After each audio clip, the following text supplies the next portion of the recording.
¿Qué tal amigos de Puntos y Comas? Nos da mucho gusto que nos acompañen en este segmento de información útil rumbo a los comicios del domingo 2 de junio del 2024. Además de la trascendencia que tiene que el domingo 2 de junio vamos a votar por presidente de la República, que vamos a renovar las cámaras de diputados y senadores, que Morena en su plan C pretende tener la mayoría calificada en las dos cámaras para reformar la Constitución. Hay otro hecho que también es muy relevante y es un hecho que tiene que ver, digámoslo de esa manera, con hacerle justicia al segmento mayoritario de la población que en muchas actividades es fundamental y clave para el funcionamiento no solamente de la vida social, de la vida familiar, de la economía, de la cultura, de la educación, y que en las elecciones del 2024 por primera vez va a suceder este hecho histórico. ¿Por qué? Porque en el primer minuto del viernes 1 de marzo del 2024 se empezará a escribir una nueva historia en nuestro país, pues por primera ocasión habrá una mujer perfilada claramente para ser presidenta de la República, pues estarán en el tramo final de la contienda la candidata de la coalición Sigamos Haciendo Historia, Claudia Sheinbaum Pardo, y Xóchitl Gálvez Ruiz, abanderada de la alianza opositora Fuerza y Corazón por México. Por supuesto, mejor perfilada, con una mayor cantidad de respaldo hasta el momento para llegar a Palacio Nacional, está la aspirante de Morena del Partido del Trabajo y del Partido Verde Ecologista de México. Ellas dos, Claudia y Xóchitl, están hasta ahora muy lejos del virtual candidato del partido Movimiento Ciudadano, Jorge Álvarez Maínez, que a lo más que podría aspirar es a hacerle un poco de sombra a Xóchitl Gálvez, la candidata de PAN, PRI, PRD, y complicarle la campaña electoral que empezará el viernes 1 de marzo y terminará el miércoles 29 de mayo.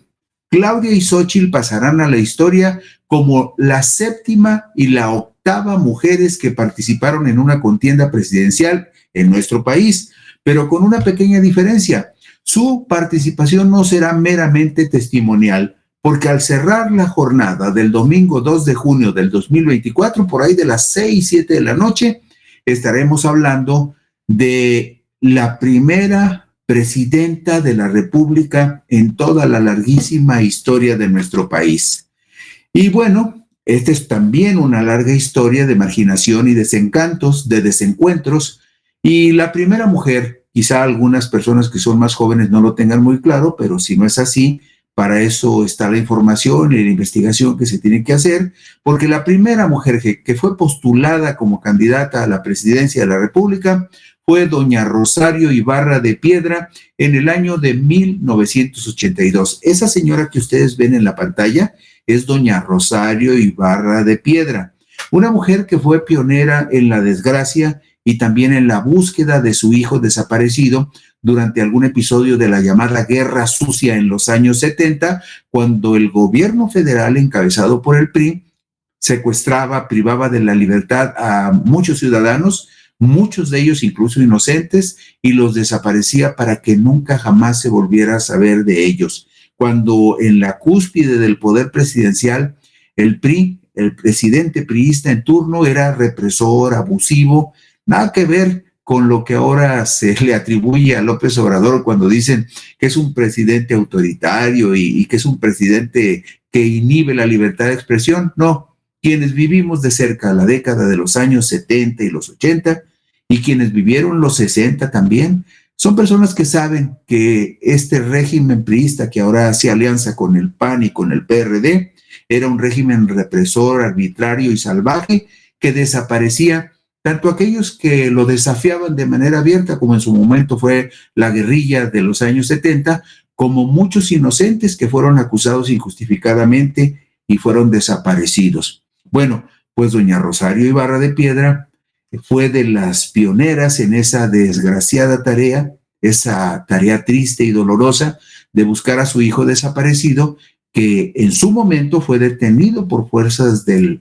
gobierno y no volvió a tenerse noticias de él.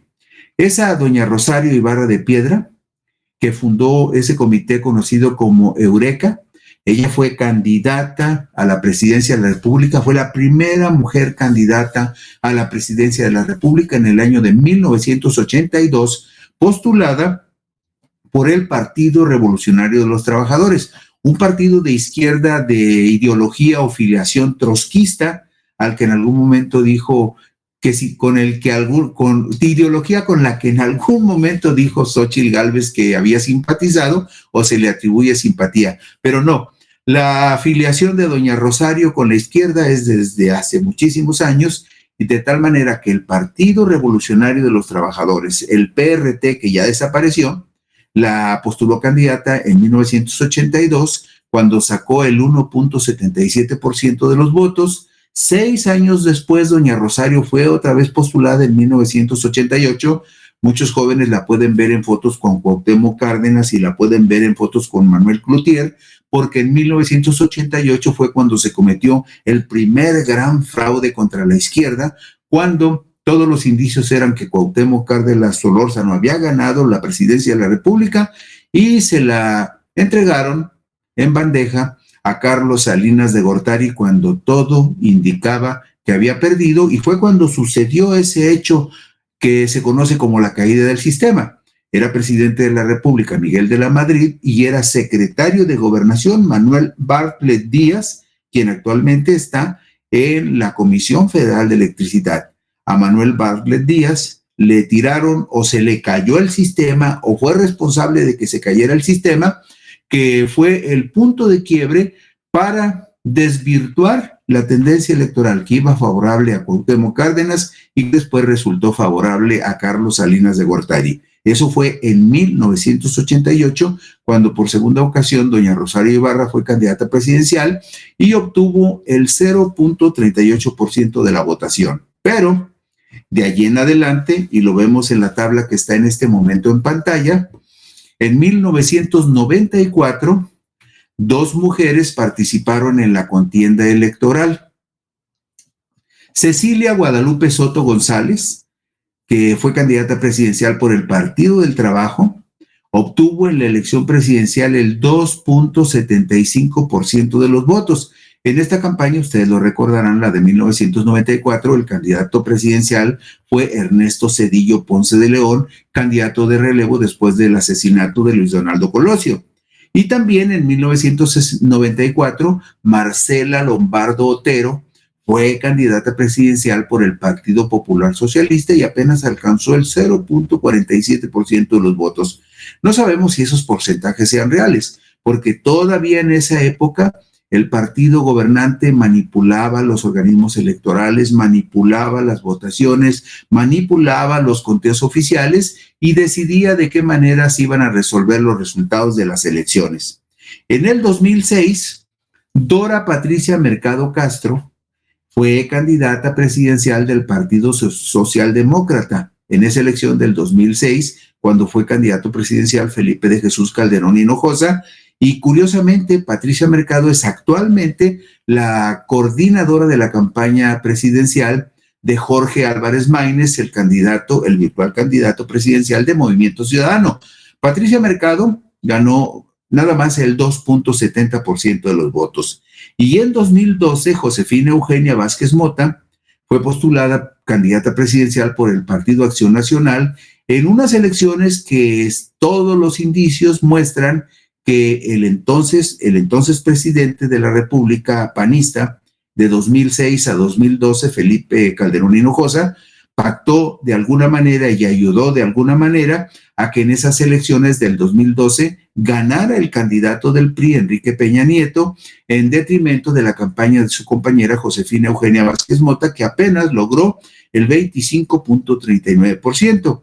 Y el antecedente más inmediato de una candidata presidencial es el de Margarita Esther Zavala Gómez del Campo en el 2018, justamente la esposa del expresidente Felipe Calderón, quien como candidata independiente estuvo en la boleta, pero el 16 de mayo del 2018, usted sabe que la elección fue en julio, el 16 de mayo del 2018 se retiró de la contienda porque lo más que marcaba en las encuestas era apenas el 5% de la votación que se podía recibir en las urnas. Y esta es la historia de las 6 candidatas presidenciales que ha habido entre 1982 y 2018, a la que se suman, en este caso, Claudia Sheinbaum Pardo y Xóchitl Gálvez Ruiz.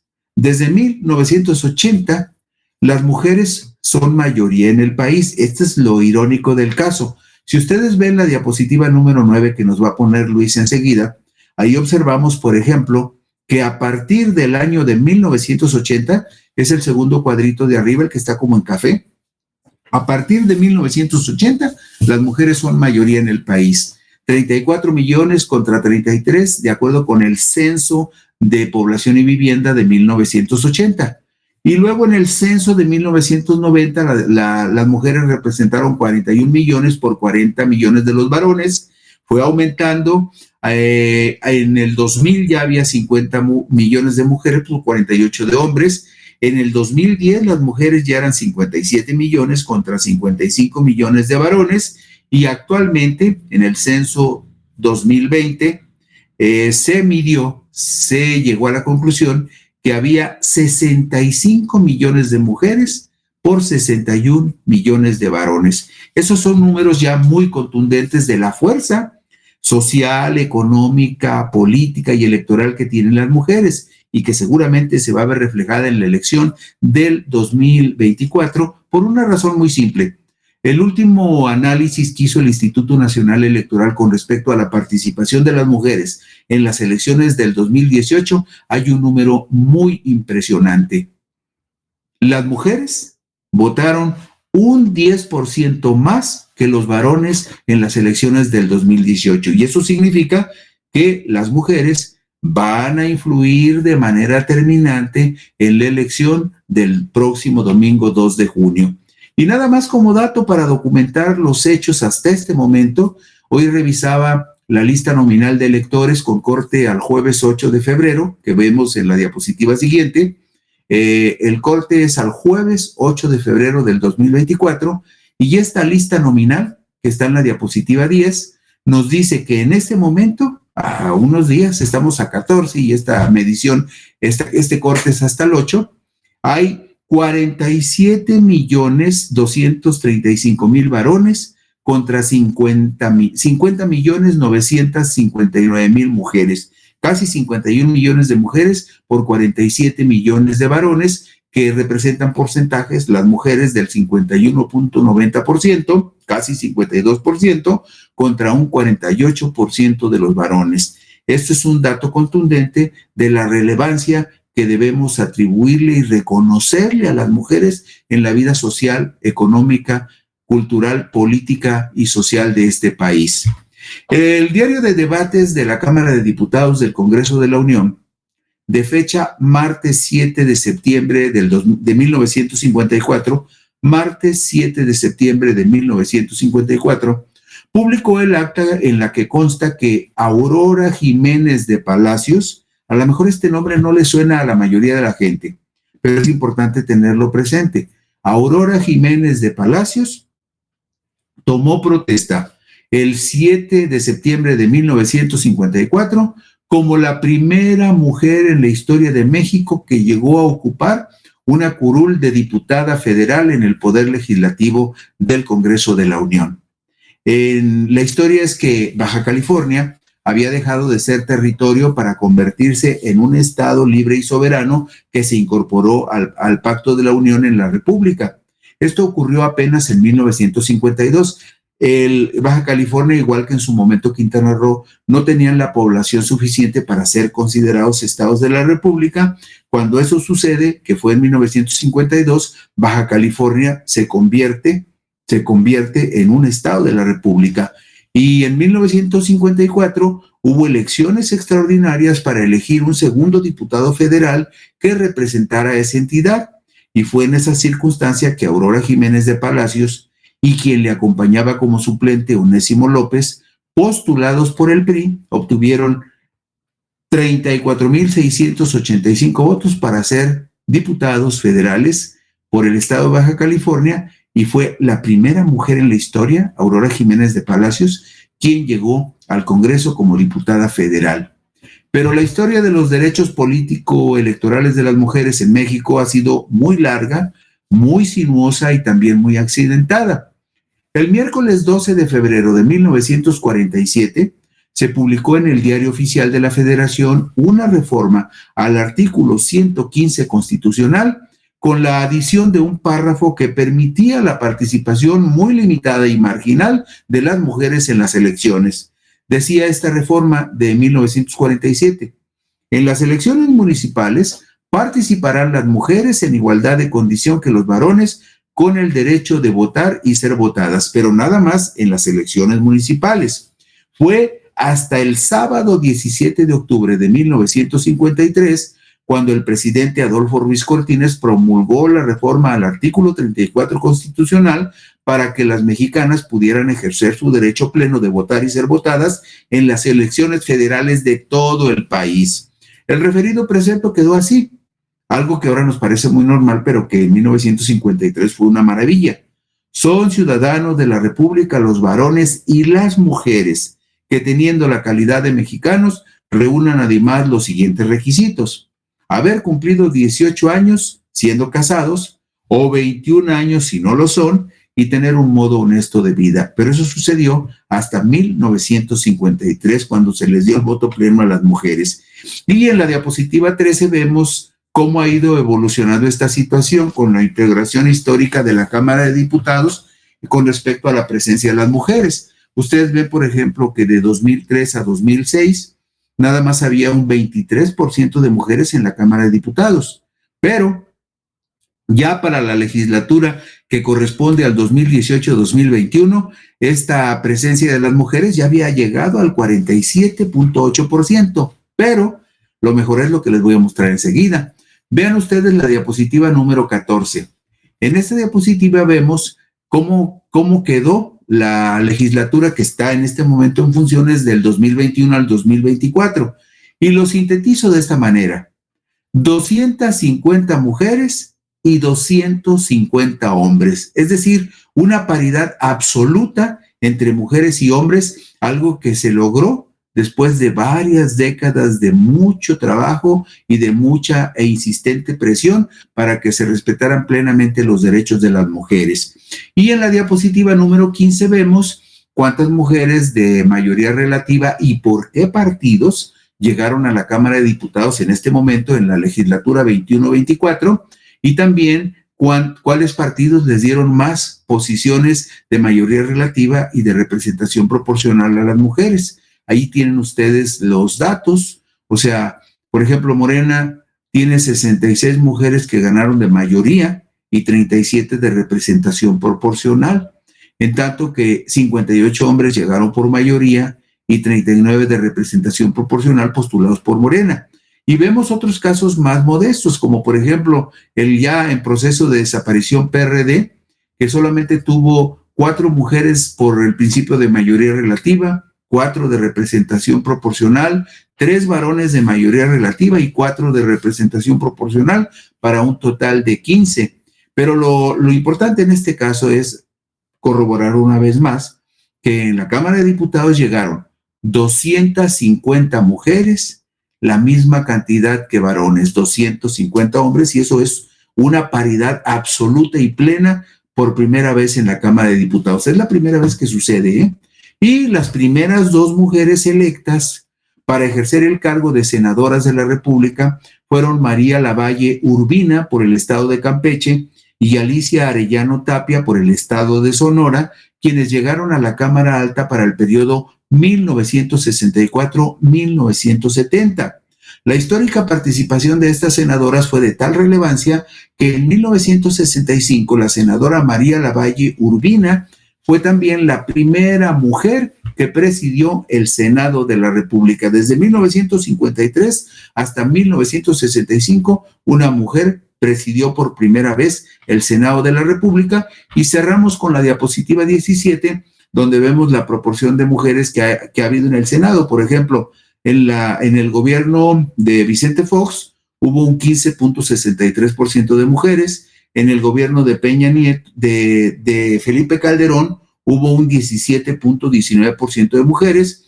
En el gobierno de Peña Nieto, del 2012 al 2018, un 32.81% de mujeres en el Senado.